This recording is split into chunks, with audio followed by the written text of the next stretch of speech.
You're tuned into the Writing Community Chat Show, the live streaming YouTube podcast that brings you the stories of authors, screenwriters, and more. Indie or established, this show's for the community, and we invite you to be a part of it. Head to the writingcommunitychatshow.com for more info. The WCCS. Together as one, we get it done. Hello and welcome to the Writing Community Chat Show.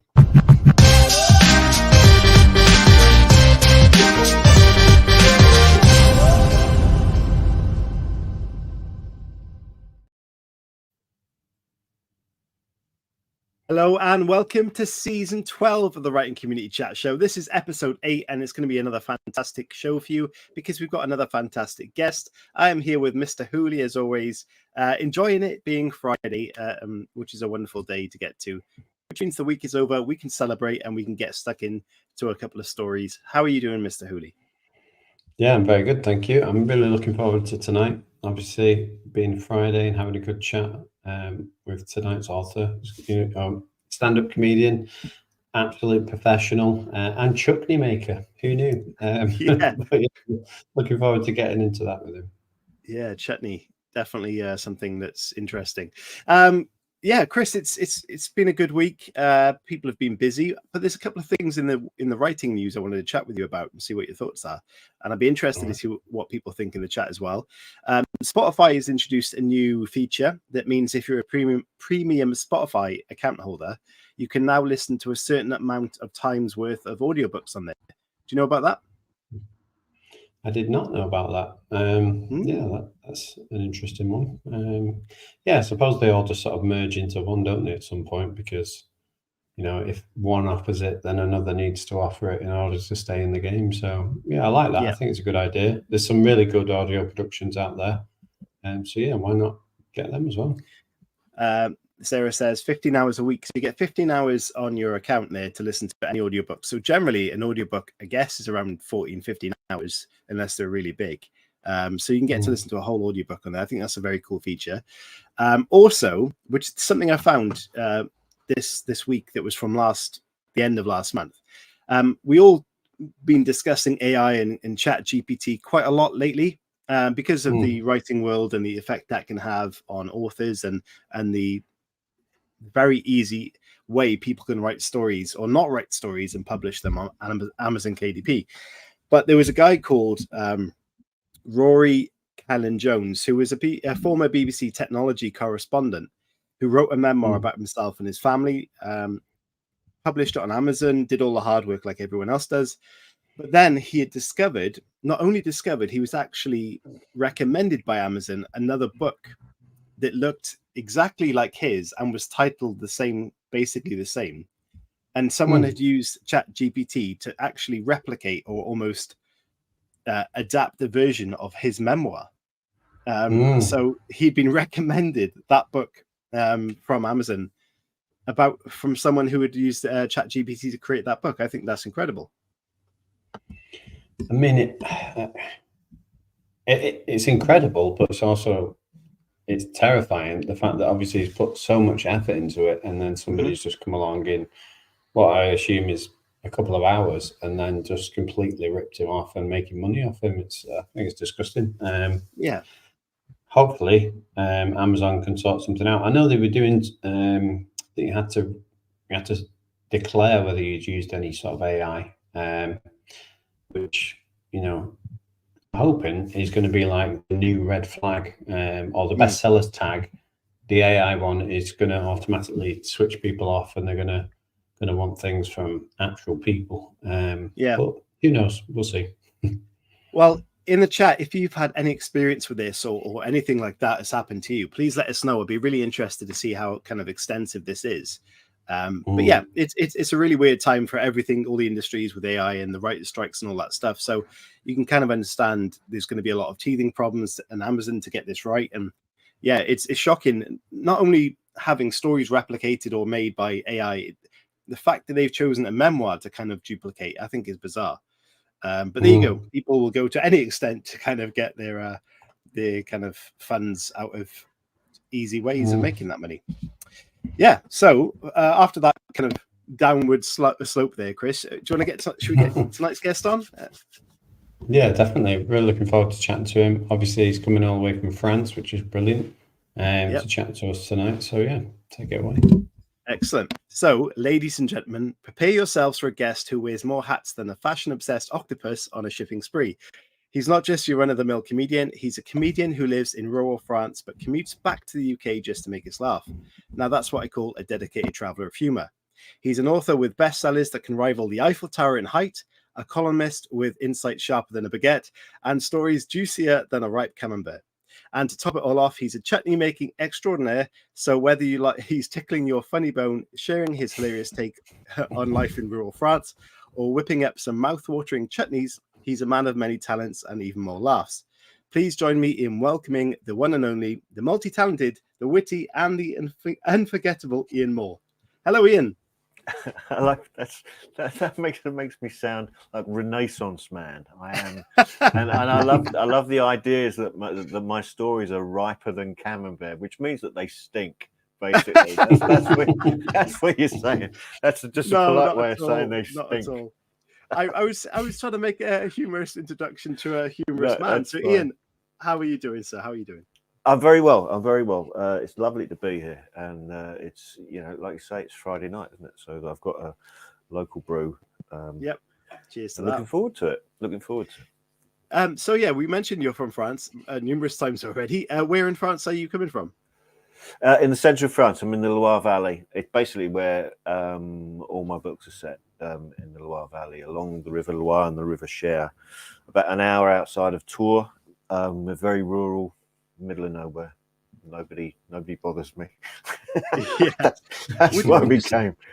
Which is kind of what writers like, to live in that kind of a nice setting, a nice area, kind of secluded, get your own time to write and use the atmosphere and the kind of environment around you to create. It is. And largely that works very well. But having sort of also, as you said, but been a comedian for years and been on the road. I mean, I've been a traveling comedian for 28 years, and I've been in France for nearly 20 years. So you have to build up a kind of bubble if you're writing as well while you're traveling. So I can basically write anywhere, and it doesn't, I'm not affected by noise or people or anything like that. And sometimes when I get stuck with writing something, I'll leave my prairie here and just get on a train and find some life, just to try and just unblock me a little bit. That's a really interesting take on and kind of getting around sort of a small aspect of writer's block, just going into that culture and discovering it again. Movement's a really important thing, I find. It's always been for instance, and forgive me if people have heard this before, but it is true that when I write stand-up, I write standing up. I write, and so I get the rhythm of what I'm writing so that I don't have to do so much on-stage editing. So movement has always been a kind of part of my writing process. Yeah, stand-up is an exceptional art that takes a lot of courage and talent, and I'm sure we'll get into that right now. But the very first... what it takes is an absolute inability to do anything else in life. You are unemployable, and that's the last option. Surely not. That's what it is. Right. Okay. I'm going to play a very quick video because the first part of the show is all about yourself and the road to writing, and it's called The Road to Writing because we want to find out that journey. And often people take a lot of value and tips from that journey. And no matter if you're a Sunday Times bestseller or an indie author, people always seem to find some value in that. So I'll play this video and we'll find out what your inspirations were.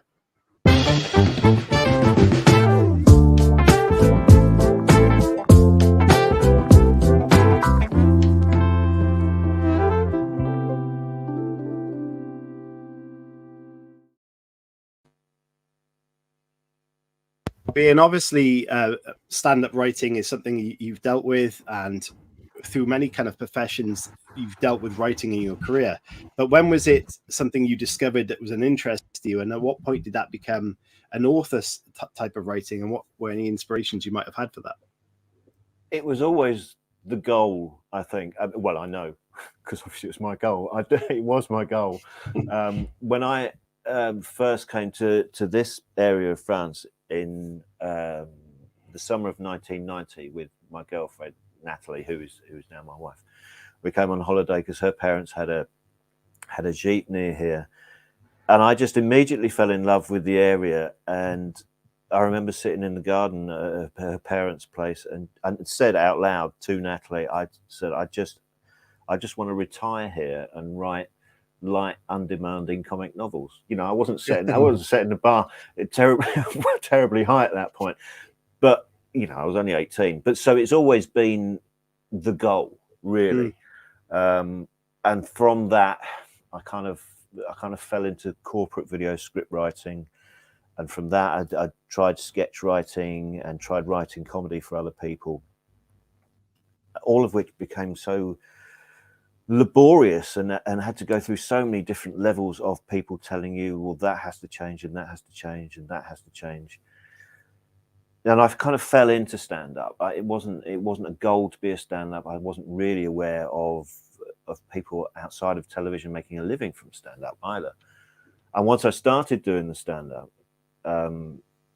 that kind of becomes all-consuming because it's not something that you can do half-heartedly. You can't really do it with your eye on something else. You have to really take it seriously because you're on the road 6 or 7 nights a week anyway. You're constantly having to come up with new material, and it's a draining, lonely process. It was only really after we moved to France that I thought, you know, because I told my agent at the time that I was moving to France, and he was like the kid in Sixth Sense. He was like, well, I see dead people, you know, your career's over as far as I'm concerned. And so I knew that I had to really find another way of working because the travel is too much, and soon became too much. And I always said I was never going to be the kind of person who moves to France and, you know, does the Peter Mayle thing, you know, the year in Provence. I always said I wouldn't do that. And it took me 5 years before I did do it, or maybe a bit longer, hawking my family around for literary recognition. But there's a limit to that. There's a limit to, you know, you can't keep, you know, just selling your family literarily like that. So after a while, I thought, well, what do I want? What do I like? What do I want to write? What do I like reading? And it became the crime thing. And I just, you know, with the area where we are being so rich in history and character, and you've got the big cities, you've got the remote countryside, it's got everything there in terms of setting. And also, I was really interested and captivated by the French legal system and how it works, and it being so different to the UK system. I felt that it was ripe for exploitation is probably the wrong word, but you know, there's a story to tell, that's for sure. And that was the road to it. You know, it got to a point where with the cozies, I'd tried everything and tried getting agents. Nothing would work. Nothing would really get through, and I just thought, right, you know, sod it. I'm just going to write something that I would like to read, and that was light, undemanding comic novel, essentially, which is what I always said I would do. So, and that's, you know, everything's sort of taken off massively from there. Yeah, fantastic. I mean, writing what you want to read is always a great starting point for a lot of people getting into that writing world. But I'm really interested when you said you kind of fell into stand-up comedy, because that, for me, as someone who would find that seriously intimidating, is quite a surprise to hear. So how did you actually fall into that, if you know what I mean? And was it something I was bullied? No, not that's slightly unfair. No, what happened was I went to a comedy show in London with a friend of mine, and we came out at the end of the show, and she said, you know, what did you think of that? And I was a typical kind of bullish mid-20s bloke, and I just went, yeah, it's all right, I could do that. You know. And then a month later, Charlotte, who's always one of my closest friends, she rang me up, like I said, about a month later, and said, right, I've booked you a 5-minute open spot. You put your money where your mouth is. You know, I've known her since I was 13, and I really shouldn't have said anything in the time. So I did that first gig. I wrote the material, did the first gig, and I can't really remember much about it. I was so terrified. There's very little in the memory bank at all with that gig, other than enormous relief when it finished. But it went well, and you know, I really wasn't doing anything else. You know, I was temping. Where was I temping? I was temping in an auction house in Knightsbridge at the time. I had no idea what I was doing, or you know, I knew I wanted to write, and this was a way into it in some way. So yeah, you know, I did really kind of fall into it. I just fell on my feet and was lucky that I was, you know, pretty good pretty early on, and that meant that I was able to rise pretty quickly, and thanks to my wife, basically, who had a good job at the time. She said, right, you can play at this for 2 years, but if it looks like you're not getting anywhere, then you have to grow up, basically. But we'll cover you for 2 years. And after 2 years, I was making a living out of it. That's incredible. It's much like the same as the writing world. You need that support from your family and your friends, because you do take a lot of time and effort to go into that, and obviously affects all of them as well. At what point did the stand-up comedy and writing for stand-up transition into writing for books? And did you find that transition quite a difficult one, or was it quite smooth? Not really. See, the thing is, with the two memoir books that I wrote, it was either write the books as memoirs or write them as a show for the Edinburgh Festival. That was the choice. And the thing about the Edinburgh Festival is it's just far too expensive to do. You lose a fortune as a comedian. You've got to keep going up year after year to kind of build up your presence in Edinburgh. And I lived in France, and I didn't want to spend the whole of August in Scotland. No offense to Scotland, it's a lovely place, but in the summer months, I'd prefer to stay here. So it became a book, you know, and because they were quite well received and did quite well, and they're being re-released next year. I just had the ambition to do more, you know, because I enjoyed that process. But I also felt that it was too close to the stand-up. You know, there's a lot of stuff in those memoirs that did become material on stage, and I wanted to prove that I was more than that, which meant kind of, you know, changing genre and actually creating something rather than just putting a spin on my life. So Ian, you said before, obviously, about editing whilst you were standing up, during the stand-ups and things like that. Like, how did the process change? Because I'm guessing a lot of people are going to be watching this thinking, being funny with stand-up is different to being funny on the page. Is it different to you? And what tips could you give somebody who's trying to write in that way? It's not actually as different as you think, because telling jokes on stage is all about rhythm and getting the language right, and that's that's exactly the same with writing. And if you are writing humor, read it back to yourself. Stand up and walk around. You know, read it to yourself. Does it sound funny? Is the language slightly clunky? Are you having to take a breath before you get to your punchline when you don't want to be doing that? Is the pace right? It's really not that much different at all. It's just about it's just technique, really. I mean, with stand-up, if you ever watch stand-up on television, you'll see that a lot of comedians take a step forward when they get to the punchline. And that is because they're selling you that last bit. And it's not dissimilar in writing, because you have to create the sentence where it becomes the reader then kind of goes, and the next bit, they're kind of leaning forward. You've got to flag up a little bit of what's coming. And engage, you know. So it's not that different a process. I found it not that different in terms of the timing. Still has to be right. You know, the timing of the joke, of the humor, of whatever. If it's a slapstick situation, the timing still has to be spot on. Comedy is all about timing. Brilliant. That's really interesting. How did you decide then which kind of genre you wanted to go and write in after your memoirs? Was there already kind of that's kind of what you liked, and as you mentioned before, you wanted to write something you wanted to read. So how did you decide which kind of genre to go down? It was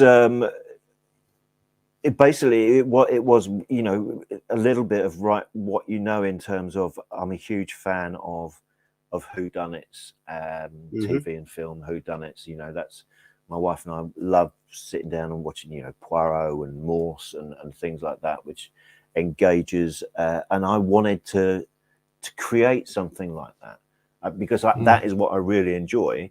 I felt, well, if I could create something like that, I really sort of left my mark. If that makes any sense at all, it's yeah, it really is that. It really is. I really admire these people who've created that. I'd love to be one of these people. Yeah. There was never any other genre even. You know, I think writing non-genre fiction is just too difficult to get in. There are with crime and with romance, I guess, with historical fiction or whatever.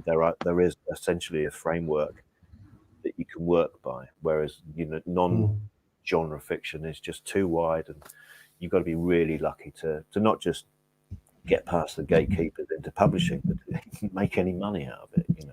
Yeah. So would it be safe to say, sorry, Chris, for you, an ambition for yourself would have your kind of books optioned similar, like say Poirot and all of those shows? Would that be something you definitely?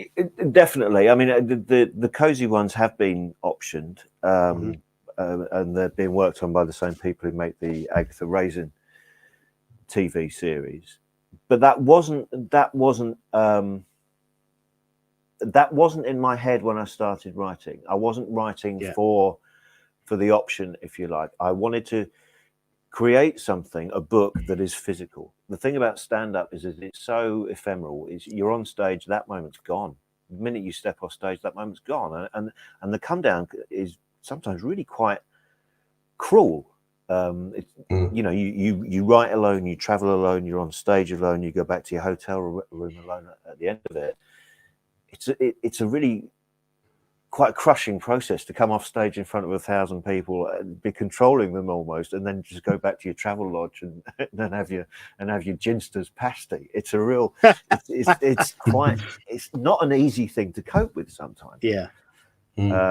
So the idea of getting TV wasn't in my head at the start. It was simply to create a book that I could see. I won't mention certain towns but certain towns where I would be gigging and spending all weekend there, I'd find really tougher than others. So to walk into the local Waterstones and see my books on the shelf, for instance, the 2 memoirs, you know, I'm not saying I was like fetishizing and just standing in there stroking the spines on the shelf, but there was an element of kind of going, it's not just about me standing up in front of drunks. You know, I've got this other thing that I need to work harder on. It's really interesting because when you're a stand-up comedian, you write that material as you said, and then you get an instant reaction from it. But when you release your book, you have to wait to get that feedback. Did you kind of feel one or the other more kind of nerve-wracking, or you really kind of happy that your book was solid and you were going to get the good feedback, or was that something that was bugging you? No, I found it really quite difficult to. I think being a comedian, whether you're impatient before you become a comedian or stand-up comedy makes you impatient, I don't know which comes first. But yeah, like you say, you get an immediate reaction. With publishing, it's just not, you know, it's you have to wait so long, and it's not just when it's published, it's the whole process of sending it off, then going through the edits, and then going through the proofs, and then you're waiting for that, and you're waiting for that. You know, I finished my 4th in the Cozy series. I finished in March. Well, that isn't even coming out until June. Yeah. You know, it's so long to wait. I mean, that's the nature of the business, but trying to get used to that is not easy. I find it really difficult. I mean, I don't read reviews anyway, so it's not like I don't read Amazon reviews. So it's not like I'm waiting for that. But it is a struggle. But if you're constantly working, if you just stop and then you're waiting for it, then I think that will be harder. But I'm constantly, you finish one, you're on to the next. So Ian, I think my question, I'm really interested with the comedy aspect, in terms of, this may be really naive for me to say, but my impression of crime is like, crime has been very consistent. You pick up like a Raymond Chandler book and the plot lines are very similar to now, but comedy is obviously always changing. Have you found that's impacted your process at all? And what advice would you give to somebody that was writing and maybe questioning the time that they're, questioning their process in terms of, is this funny now? Is it going to be funny in a year's time? Things like that. I think, I shied away from topical humor anyway, because the turnover is too great. You have to constantly be turning material over to stay relevant. And also, what I've noticed, certainly on stage in the last, since 2016, let's put it, since Brexit, the watershed, that, for instance, the audiences in the UK are far angrier than they were pre-2016, because there's such division that people simply aren't coming together in any kind of way at all. There's that division there. But in terms of, is the humour the same as it was then, or I should have been writing back there? Funny is funny in the end. Funny is funny, just as long as you're not, there's this whole thing about you can't say anything anymore, which is absolute nonsense, frankly. You can say what you want, just don't punch down. The kind of people who say you can't say anything anymore, who do you want to offend? Have you got a list of people that you actually want to upset? Is this how it works? It's not. There is so much out there that it doesn't really matter what style of humor you do, whether it's deadpan or whether it's one-liners, whether it's storytelling. If it's funny, it's funny. It doesn't really matter, because I still laugh massively at Bob Hope from 1930s and 1940s, because it's just brilliant humor. It doesn't mean that I get it all, but it's just brilliantly done. So I don't think you need to worry about the time. You just be careful who your targets are, because audiences are more sensitive. Audience, it's not comedians who feel they can't say anything anymore. Some comedians do, but they're generally failed comedians, the ones who are going around saying they're being cancelled. They're not being cancelled. It's just they're shit and they're not being booked. It's audiences who hear that and then react if there's anything that they think is slightly controversial, even when it isn't. They hear buzzwords and go ooh like that, rather than actually hearing the context that the words are in. It's not an easy situation at the moment. I mean, I don't do circuit stand-up anymore. Thankfully, I'm very pleased about that. It's I wouldn't like to be starting now, because it does seem to be more difficult. But like I say, funny is funny. Yeah. What I'm really interested about now as well is we mentioned it earlier on. You love to make marmalade. Sorry, I've got that wrong. Chutney marmalade. I don't know where that came from. No, see, the thing is, I'm a mod, okay, and when we moved here, we had an orchard of 21 fruit trees, and like I say, I'm a mod, and we don't like fresh fruit because you get juice on your Fred Perry's. Fresh fruit is really, really, it's messy. It's a messy business. So I basically turned all this nice fresh fruit into vinegarized relish. And there was a time, talking about comedy over the years, there was a time, say 15 years ago, where comedians would get to the end of their show and go, I'm selling DVDs of my show if you want to meet me out in the lobby. And some, genuinely, some of them were taking on like closed circuit television. They should not have been selling them. and I never did that. I never bothered with the DVD, but I started making this joke. So I was genuinely making chutney at home. I started making this joke at the end of my shows where I go, listen, I haven't got any DVDs, but I brought some chutney if you want to buy some chutney. And I genuinely, even though I hadn't got any chutney on me, I would genuinely get more interest from the audience about buying the chutney than people were getting for their DVDs. So it became a kind of hook. But we don't do it anymore. I don't do it anymore because we've lost a lot of the trees through storms, and the horse ate a lot of my trees. It's all gone. And this is what I mean about writing comedy that just happens in your life. Is that forgive me if I'm repeating myself, but when you're gigging in London on a Friday or Saturday night, you could do 4 or 5 gigs. You could turn up at a gig, and a lot of comics, we all did it. We turned up and going, did such and such do their routine about Americans? Have they done anything about this? Has anybody talked about that? I was turning up not having to ask those questions because I could talk about my horse eating my chutney trees and and having to rescue my goat from next door's rose bed. And so it's amazing. Comedy's comedy, isn't it? It's like I say, funny is funny, and people want to hear about life rather than angry targeting, which that's the way it works. So talk to me about France then, because obviously there's a lot of culture there. You've got some beautiful surroundings and environments to put into your work. But what is the writing scene like? When you moved there, have you found and connected with local writers? Is there a community there? I haven't. I haven't. I haven't connected with anyone. I didn't move here to connect. No, it's. I have done. I did some. My first cozy was translated into French. Bizarrely, you were talking about Rory Keflin-Jones hearing on Amazon that his book had been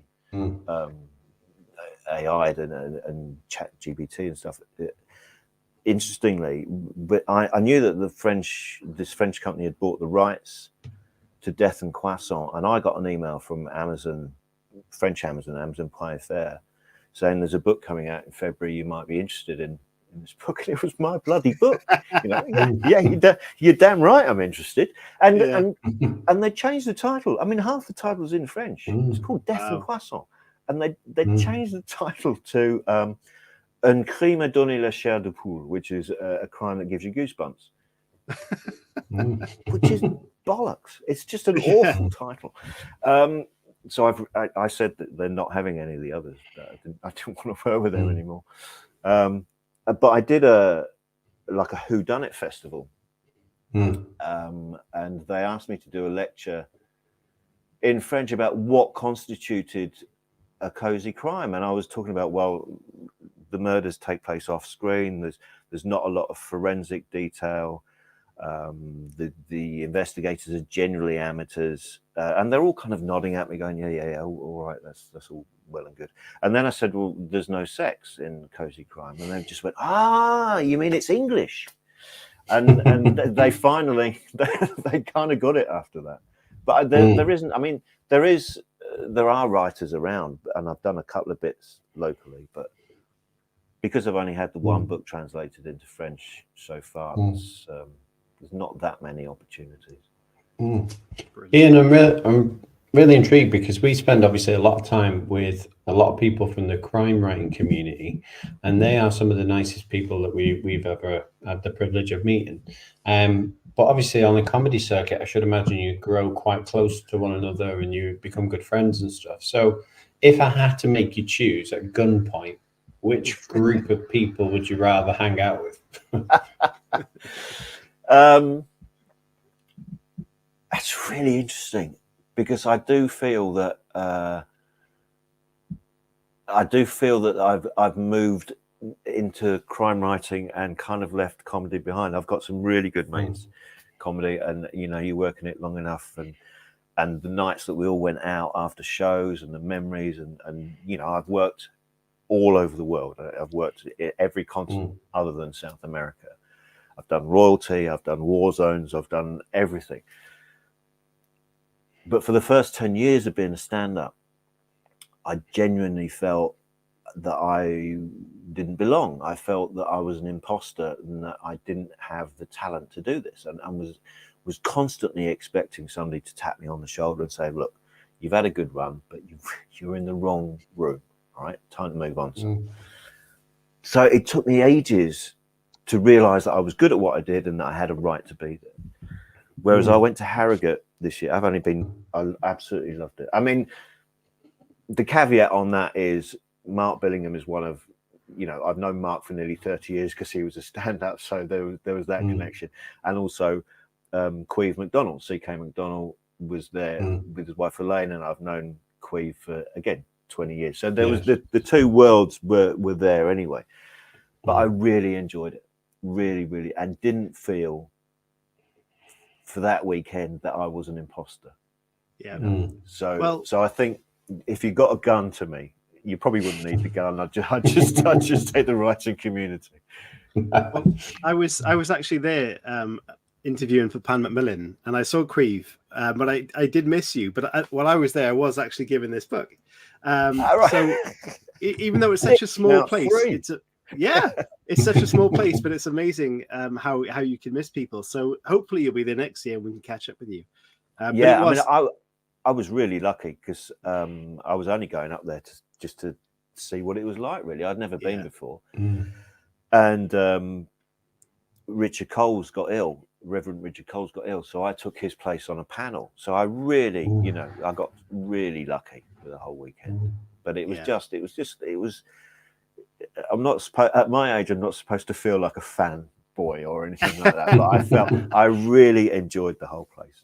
It's a fantastic experience and a lot of fun. It really is. Yeah. You're right. We're gonna have to move on to the second part of the show because we're pushing time on because we're having a good chat. So, part 2 of the show. All night. I've still got 3/4 of a bottle of champagne left. Don't say that. We'll keep you for hours. Part 2. What's the story? And when we come back, hopefully, Ian, you can tell us all about The Man Who Didn't Burn and pitch your book for us. Right.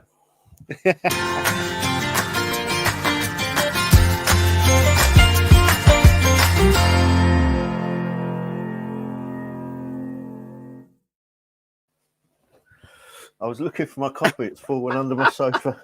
I could just see in the camera when you. The stream was off. Doing? He was crawling around on the floor.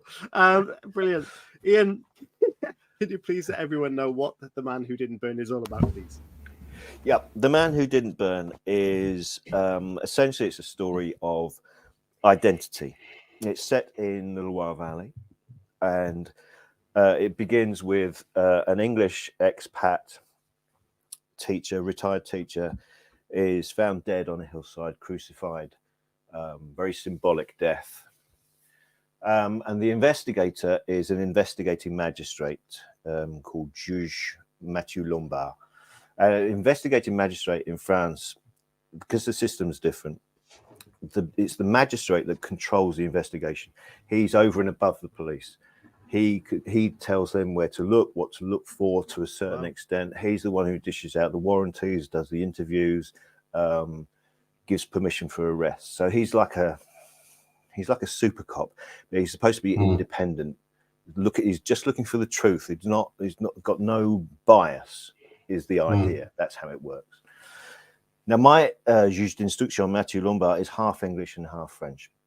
He was born in France, but he spent his teenage years in England and then had to go back to France. So he's half English, half French, and the murder is an Englishman in a French community. So it's an expat thing and an identity thing. But because he's half English and half French, the French don't trust him because he's half English, and the English don't trust him because he's half French. He's completely independent. And so it's about, and he's called back to look at this investigation because of the circumstances. He's been out of work for a year on compassionate leave because his wife died, but also he was suspected of tampering with evidence. So he's kind of looking for redemption, if you like, still grieving, but again, not sure of who he is. He's having to start a new life entirely. And again, it's about the identity. Who am I? Am I English? Am I French? Am I a juge? Am I not a juge? I'm not married anymore. What am I? I don't know. So he's essentially starting life again through this investigation. Amazing. Well, we kind of mentioned earlier about how living in France kind of influences your creative side. So it seems to me there's a lot between the Englishman and the Frenchman, which is kind of similar to your kind of situation. did you use much of your own character and kind of life experience to go into that character? Not so much of mine, but I used it of my eldest son, because he was born in England, but then we moved to France when he was 4, and he's always had this not a problem with identity, but there is this idea. Well, who am I? You know, he used to wear this T-shirt saying, "I'm French, but I've got English roots," and it was a red, white, and blue T-shirt with the roots on.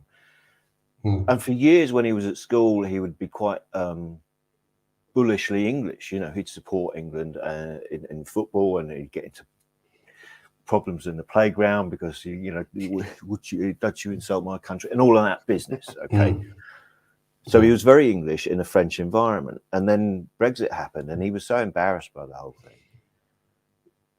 Literally the next day, he's wearing a stripy shirt and he's got onions around his neck. It was just a complete switch, which was all about who am I? Who am I? And so I've kind of used that in terms of how Lombard feels about who he is. Because Lombard gets very defensive if you say he's too English, and then he gets very defensive if he says you're too French. He just doesn't know. It's really difficult generally to create characters as it is, but when you're creating a character that has no real sense of identity and no direction in that sense, how do you do it so that the reader is comfortable knowing that that's the story and not being confused by that character? It has to come through. It has to come through the plot. It has to, it's the old show and don't tell thing, that he can't just sit in a corner and be having these dark thoughts. He has to, other characters have to interact with him in a way that he has to consider his response in terms of who he is. And then the reader gets a sense of that. What I'm finding with writing the second Lombard is that it's a slower process, but because he doesn't know who he is or what he wants, I'm not entirely sure who he is or what he wants either. So I have to try and put myself into that situation about how would that make somebody like him feel, and it's a really interesting process to go through as a writer. But at times it's slightly uncomfortable because I'm literally not sure what's coming next. I know where my plot is going to go, but I don't know how Lombard moves that along or how he reacts to that all the time. So it's a slow process, but a really interesting one. So you mentioned plot. Are you someone who plots a lot to create your work, or are you a pantser kind of style writer? How do you kind of approach that? I think it's a bit of both. I like having a bit of both. I plot. What I come up with is I have an idea of the crime and who did it, and I'll come up with 40 scenes that I have in my head and try and put them into some kind of order, and then start writing. And it might go off at a tangent, and you've just got to follow it. If it's a logical tangent, you've got to. I think you have to follow it, because when you're plotting, you might not always get a character's reaction right. You might think, well, this is how I want the plot to go, but then when you actually start writing it, the character wouldn't react like that, so the plot wouldn't necessarily go in that direction. So you've got to be flexible. I mean, it is sometimes when you're looking at it at the end, the end of the writing day, as it were, which for me finishes around lunchtime. You look at it, you go, I've only done 300 words. I've got absolutely nowhere. But then another day you might have done 1,500 words, and that's because you've spent the 300 words putting the block in the right place to move on to the next bit. So it's exciting and daunting at the same time. Which is a bit like stand-up, though, because stand-up is walking out onto a stage and not knowing what the hell's going to happen. Half the time you don't know how you're going to start. You don't know what's going to go on. You're just walking on. But Ian, with all of your books, they're all like books that only you could write, which are very unique to you, and in terms of being an Englishman in France and your experiences. So how did you go about making sure that an English audience would understand the French justice system without it being laborious in terms of, just explaining it without I know actually what you mean. Yeah. It's it took a lot of editing, to be perfectly honest with you, because you really want to stick in right up front and go, this is how it is, or almost go, there's you've got an appendix at the back showing exactly what the system's supposed to be. But again, it has to come through the story. It has to come through. For instance, with Lombard, he's very different kind of juge d'instruction, because they are normally kind of stuffy legal characters who sit behind their desks and pronounce wisdom like Solomon would, whereas Lombard really wants to get involved in the police investigation, and that makes him a rarity. But you find that out by the policeman's reaction, rather than Lombard saying, I'm going to go and get involved in this investigation. It's the reaction is the policeman rolling their eyes going, why am I the only policeman who has to put up with this kind of stuff? That's how you do it, that's it, to make it interesting. Believe me, I did try and just have this monologue where I just went, this is what I do. That was swiftly curtailed. And when I think about some of the best crime writers, they've always got an element of humor in their books and, with their characters. So how do you, again, a lot of people watch the show for tips and advice. How would you balance that between the light and the dark? What's your tips in that respect? Again, in that situation, I think it's got to be character-led. The humour can't come through the narrative voice if you're writing third person. It has to come through the characters. You can't put your own jokes in. That's the thing. And they have to be relevant. There has to be something that character would say. They can't all be wisecrackers. They can't all have the same kind of response, if you like. Some people will throw in a piece of dark humor because they can't handle a situation. So you make that clear that is the reason for that particular humor. With Lombard, anyway, with the cozy stuff, which are just as much comedy as they are crime. Certainly with the first one, it was literally a case of, I'm just going to throw shit at the wall and see what sticks. And because it was writing for me, essentially it was writing something I wanted to read. So I would just, I'm just going to throw all of it out there. And if it's too much, it's too much. I'll take it out. Whereas with Lombard's wry, and whereas his main policeman that he works with, Commissaire Aubrey, is very gruff, but also very, sort of, sarcasm is the wrong word, just sort of fatalistic, I think, is more his style. So everybody has a different sense of humor, and you've got to put that through, because there is always humor, and that's the thing.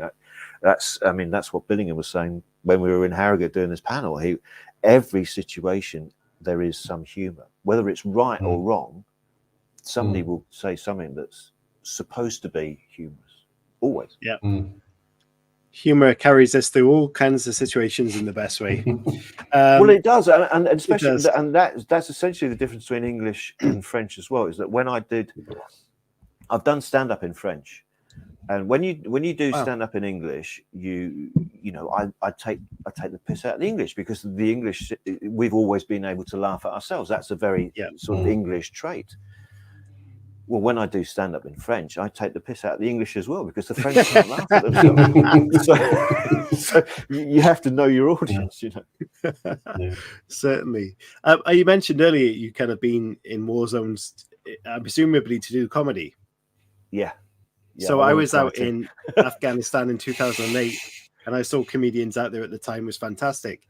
But that's something that in the military is definitely, dark humor always goes a long way, because you're in kind of dire situations and not very nice situations, and there's always humor to come out of any situation. And that's what I think is a very valuable thing for humor.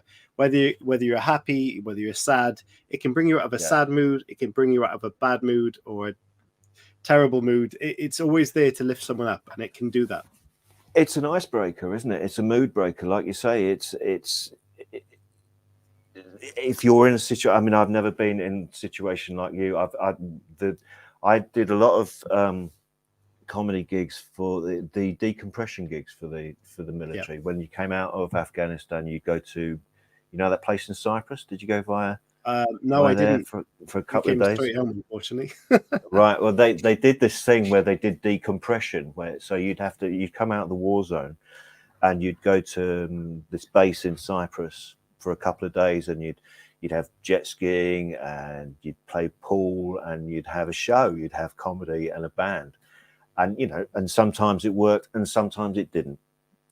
Because sometimes people just want to go straight home. They don't want to listen to my pathetic references about goats and chutney. Mate, I've just been in a war zone. Just send me home, will you? Yeah, it's possibly but too many it goats. does change the mood. Yeah, exactly.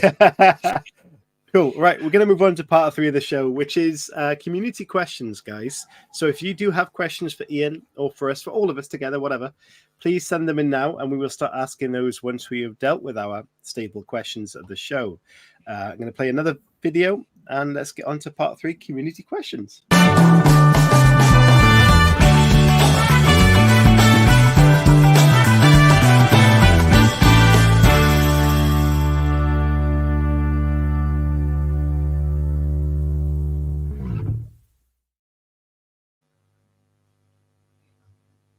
Is the time for us to ask some a little more off-topic questions. Chris, do you want to get us started?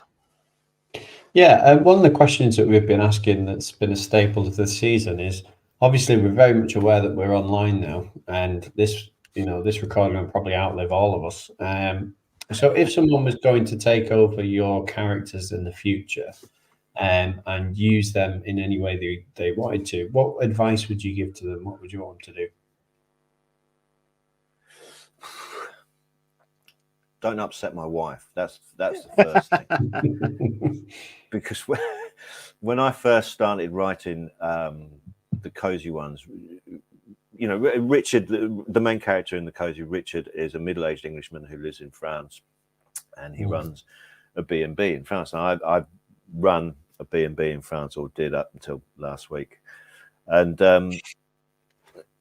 I hated it. I absolutely hated it, and one of the reasons why I started writing it was because I couldn't actually kill my guests. I'd write a fictional way that I could kill my guests. So Richard was kind of based on me, but Richard's in the middle of a divorce, and this very exotic French lady lands in his world, and he's besotted with her.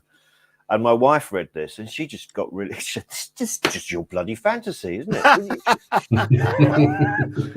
So you've got to, whatever you do with my characters, you're going to have to make sure that my wife's happy first. I don't know what you do with my characters. They're so of the situation here. I think you'd have to live here to really understand some of what goes on around here. I mean, it's a very tough mix here around here of really generations of agricultural workers. Some families still don't speak to each other because somebody did this in the Second World War. It's really that kind of rural and local, and yet you've got the Parisians coming down at the weekend as well, who are completely different. So you have to, if you're going to use the characters, you have to actually be on the ground for some time to spot all of that, really. Yeah. I did a charity walk along the Western Front of World War I in France and Belgium last year, and I was mind blown by the amount of villages, beautiful villages, but also the amount of farming land and crops there, and the fact that they were still digging up, mortars and things from those days as well. It's incredible, but it is, as far as you can see, there's farmland in all directions. It's absolutely really incredible. But the history of that is still so relevant. I mean, the village, we're between two villages here, but the village to the right, Chablis, it's right on the River Cher, and that was the borderline between Nazi occupied France and Vichy France. So there's such local history here, and on our garage there's a concrete and brick post, and etched into the concrete are two messages. One, the Germans have arrived, we're going underground. And then the second message, today we're going to go after them. And this was 6th of June, 1944. And it's actually etched into the wall. So, when I talk about being on the ground, You really, this place, this whole area is just so ripe for so much crime. If you want to put it, basically, there's so much here that can be used for crime purposes. Wow! If you ever get the chance to, or if you've got a photo of that, please send that to me. I'd love to see that. I will do. Yeah, no problem. Yeah. Okay. If you could take the ending of anything, whether it be a book, TV show, or a film, and change that ending, what would you choose and why? I thought long and hard about this, and I'm going to go with the Murder on the Orient Express. Now, I know it's incredibly presumptuous for somebody to say, "Listen, Dame Agatha, you got that wrong." But I went to see Kenneth Branagh's version at the cinema when it came out, and I, apart from turning Poirot into something of an action hero, there's still elements there that I enjoyed. But I found the ending really interesting because he gets emotional about justice and he's having to go against his feelings. And I'd already seen the David Suchet one, which is far more powerful in that regard than Branagh's version. And I thought, so when Albert Finney did his version, did they take that out of the book then? Was this in the book and they've taken that out? And I went back and reread or read for the first time Murder on the Orient Express, and it just kind of stops. It just that emotion and that problem that Poirot has with the justice element of things wasn't really a big player in the book. So it was Clive Exton who dramatized the book for the Suchet version that created that Branagh then took on. So I'd have to, as a Dame Agatha's editor, I'd go back and say, just put in a little bit extra there, would you love it? Yeah. Perfect. And the second question that's kind of linked to that, Ian, is if you could take any character from fiction and make them your own, which character would you choose and what would you do with it? Well, now, a couple of weeks ago, I started listening to the audiobooks again of Michael Palin's Around the World in 80 Days. And I found it amazing, just mind-blowing, how much the world had changed since the late 80s to now. And now, obviously, he did the Around the World in 80 Days, and he had to use the transport that would be available to Phileas Fogg 100 years earlier. Yeah. What I'd really like to do is not just take that where you just use the transport, but the idea that you could try and get around the world in 80 days now without the internet, without a mobile phone, without an iPod or GPS or whatever. And I'm not sure you could. Sounds like a challenge, Chris. I'd really like to do that. It'd be a fascinating thing to do, to try and do that without any of the modern communication system. That's a project for next year. Chris and Ian goes around the world in 80 days. Brilliant. Okay. We've got, Chris, you can ask your morbid questions at the end, but we got a couple of questions from the community here. So Anya says, thank you for your questions, guys. It's interesting. What is a less disturbing Halloween costume? Reverse mermaid or reverse centaur? Okay. Just got to picture that slightly. Right. Yeah. I'm trying to get the image in my head, and I'm not moving on very far from the mermaid at the moment. I'll be honest with you. The reverse centaur. So the reverse centaur is what's that? A lion's front, but with a man's. That doesn't work, does it? That's just a bloke with a lion's head standing up. Well, yeah. So I'd probably find that more disturbing because I think I'd wandered into a stag night or something like that, which I wouldn't want to be surrounded by. So the reverse centaur for me, I find that most disturbing. I think they're both pretty disturbing, to be honest. But yeah, interesting question. Thanks, Anya. Thanks, Anya. Yeah. Okay, let's have a look. Halo says, thank you, Halo. What were the best transferable skills you learned as a comedian? Blimey. Do you know what? I think it comes back to that thing we talked about earlier about writing humor and knowing about timing. Yeah. But also, you know what? No, I'll tell you what it is that there are so many disappointments in comedy. You get told so often, oh, this TV producer is looking at you, this show is interested in you, this might be happening, that might be happening, and after a while you just go, yeah, all right. and it's much the same with publishing. You know, that this, you know, this award is thinking of you, or there's these people, Netflix have looked at this, and you know, it's much the same. And you just go, it just unless it happens, just don't get excited. Don't basically they're always don't spend the check until the money's in the bank. It's as simple as that. I mean, in terms of stand-up comedy, I think your ability to stand in front of people and chat to people that you don't know is a real beneficial thing as well, because that can lead on to, say, your writing experiences now, doing panels with Mark Billingham, for example. You've got that confidence. I mean, it makes things like this easier. I'm not daunted by things, by things like this at all. But then I've got champagne, so I wouldn't be daunted anyway, whether I'm a comedian or not. Absolutely. And one more for Halo before you finish up with Chris's question. She says, what's the strangest gift or message you've gotten from a fan? All right. This is years ago. I hadn't been going long as a stand-up, and I was working at the Comedy Store in London, and I went in, and this is on the Friday night, and there was an envelope, fan mail, and you never get fan mail as a stand-up, just not in clubs. So it was a bit odd, and I opened it up, and there's this couple on their wedding day, and a letter. So we really wanted to come and see you this weekend, but we couldn't come and see you. We love everything you do, and but hopefully we'll see you. Apparently you're listed to play in, I think it was Torquay or something in 2 weeks' time. And I knew I wasn't listed to play in Torquay. And it was another comic who actually said, you know what's happened here, don't you? The first winner of Matthew Kelly's Stars in Their Eyes was a guy called Ian Moore singing as Krista Berg.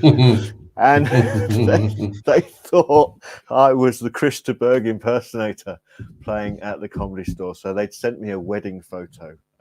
It was quite odd. Amazing. It was a bit creepy, to be perfectly honest with you. Wow. That is brilliant. Yeah, that is a good one. Taking it to a bit of a morbid place, our morbid sort of staple question is, you're on your deathbed, you're looking back at your writing career, what would you be happy with? What is success to you? There's a couple of things. There's one that's really selfish and one that's really just makes me feel good about myself. One is the fact that I can say I'm a bestseller. I never, I obviously want to make a living from writing. That's why you write books, really, so that because it's a hard process that you go through, so you want to be able to give it all the effort that you can, and not people who write and have another job are phenomenal, quite frankly. I don't know how people do that. So to say that I've been a bestseller means an awful lot of 30 years of schlepping about on budget airlines in front of drunks on a Saturday night and being threatened and having to be escorted out the back of a club by security because I'd upset the wrong people. Somebody pulled a gun on me once on stage. I have been so now I'm a best-selling author, and that all of that experience goes into just that short phrase. But the other thing, and the thing that means an awful lot to me, is I said that I wrote my first book, Death and Croissants, for me because it was something I wanted to read. I wasn't in a particularly happy place. I needed cheering up, and I thought I'd write something that cheered me up. I'd create a world that I wanted to be in, that had absolutely no links with the outside world. There's no news in there. There was no COVID, there was no Brexit, there was nothing like that anyway. And that book was chosen by the Samaritans as their book of the month, to be sent to people who have, serious depressive issues, to cheer them up. And that absolutely means the world to me. Yeah. No, I think that's one of the best responses we've had to that question, because like you say, you don't realize when you sit down, especially if you were going through a hard time and you use that as a cathartic experience, it's then gone on to have a similar impact on a lot of people. Yeah, that must be fantastic it means so much. It really does, you know, and I never expected that. And you know, and to, like you say, to know that people open up a piece of your work and go, this has cheered me right up. You can't ask for much more than that, really. Yeah. Fabulous. Brilliant. Well, sorry for popping off once again. It's all right. I'm going to have some words. I have some words. I missed the end of that. I'll watch that back. So just before we do wrap this up, because we are 1 hour and 5 minutes over 5 minutes in. So we don't want to take up too much of your evening, but before we do go, where can people find your books and information about yourself, and where can they buy The Man Who Didn't Burn? The Man Who Didn't Burn comes out next Thursday, October the 12th. It comes out, and it will be in all the usual places, all good bookshops, as I say. Some bad bookshops probably as well. It will be online if that's the place you go to, or go to your indies. All my books are again, they're in all the bookshops, and I'll be saturating the market next year with re-releases of my memoirs and stuff. But if you want to keep up to date, then my website is www.ianmoore.info, and then I'm on all the socials, tarting myself about. Do you have any more panels or anything like that coming up? People can go and see you. Not at the moment. I really need to crack on with Second Lombard. I really have to get. I'm halfway through now, and my deadline for it is the end of December. But then I've got the deadline for the next Follow Valley one is April. So I want to try and give myself, I don't know, half an hour's break between the two, so I'm not doing anything. I'm online, and I'll be. If you're running a corporate gig that pays silly money, I do that. I was in Vienna last week, which is really good because I don't travel so much anymore. I really enjoyed just going to Vienna for a couple of days to host a prize giving thing, and it was a lot of fun. It was a lot of fun. So be panels next year. I'm going to do a lot more festivals next year. Yeah. Will you be attending to Harrogate again next year? I hope so. I'm certainly going up. Yeah, I'm certainly going up because I had such a good time. So I'll definitely do that. Yeah. Well, we will see you there. We'll definitely make an effort to come and excellent chat to you. We'll have some beers in to actually physically have some. Well, I'll bring some champagne. Oh, please do from your vineyard, yeah. And of course, there was a question I had. Oh yeah, of all the places you've been, you mentioned you've been all around the world traveling. What's the best place you've been? And if someone hasn't traveled much, where should they go? Wow. The thing is, so much of the world is homogenized. I remember I was gigging in Singapore, and I was in a hotel, and I'm looking out my hotel, and there was a Top Man and a W.H. Smith's, and that's not why you want to go abroad, you know. Yeah. Whereas I went to Japan, and it's a ridiculous thing to say, but it was so foreign, so utterly foreign, because there was no concessions on the tube system for English language, so I had absolutely no idea where I was going, and it was a wonderful experience because of that. So it depends how much risk you want to take, really.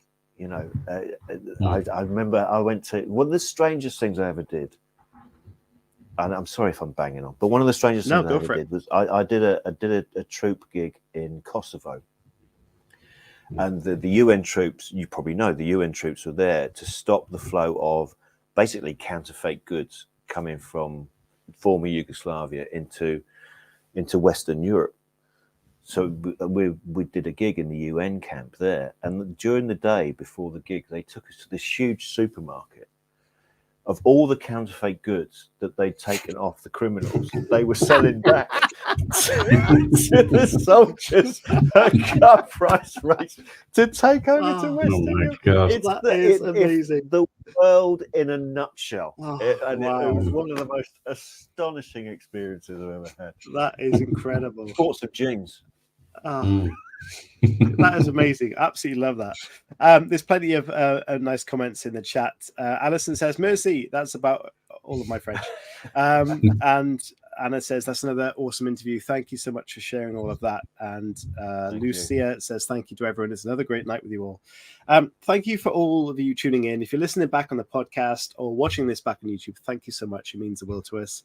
Please go and follow Ian on social media and get to his website and check it out. It says things about his chutney. He's got a blog. He's got all sorts of stuff on there. It's well worth checking out. And all I can say, Ian, thank you so much. You've been a wonderful guest, and you've got so many more fascinating stories, I'm sure. And hopefully we will catch up with some of those in Harrogate next year. I hope you enjoyed yourself. Thank you both very much. Yeah, it was a great way to spend a Friday night. Thank you very much. Brilliant. Everybody stay safe. We'll be back with a brand new show next week at some stage, I'm sure. And have a great weekend. You know, we made it to Friday. It's the weekend now. Relax, get some writing done if you want to. If you don't, chill. Just relax. But bye-bye. Thank you so much. And we'll see you all very soon. Cheers. Bye.